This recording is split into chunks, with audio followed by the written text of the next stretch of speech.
Now, in the race for the White House now, Nikki Haley raked up another steep loss in her bid for the Republican presidential nomination. On Saturday night, that was. This time, she lost by 20 points in South Carolina. This is her home state. Yet a day after the home state defeat, Nikki Haley campaigned in Michigan.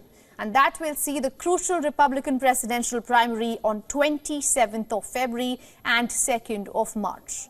Defying calls from South Carolina Republicans to exit the race, Haley planned to travel Sunday to Michigan, which holds its primary on Tuesday. Speaking in Troy, Michigan, Haley reiterated a key theme of her campaign: the ages of both her rival, Donald Trump, as well as Democratic President Joe Biden, who she says are way past their prime.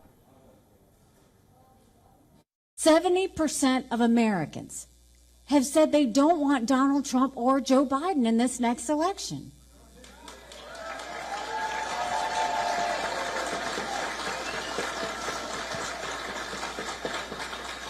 The majority of Americans dislike Donald Trump. The majority of Americans dislike Joe Biden. 60% of Americans think Donald Trump and Joe Biden are too old to be running for president.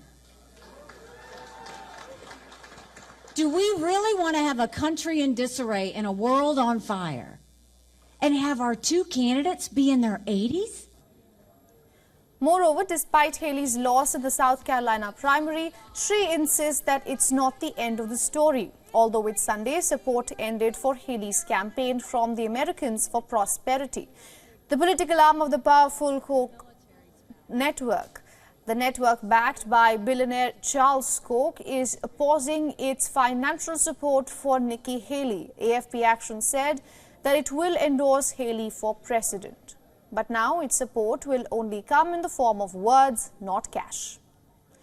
On the other hand, Donald Trump's victory in South Carolina was his fifth in 5 Republican nominating contests. The former president has swept every primary or caucus. His performances have left little elbow room for Haley, his former UN ambassador. According to his advisors, Donald Trump's campaign plans to treat Nikki Haley as irrelevant. They argue that attacking her further will only drive more coverage of a candidate who has no clear path to the Republican presidential nomination. Instead, they will focus on a rematch with Democratic President Joe Biden.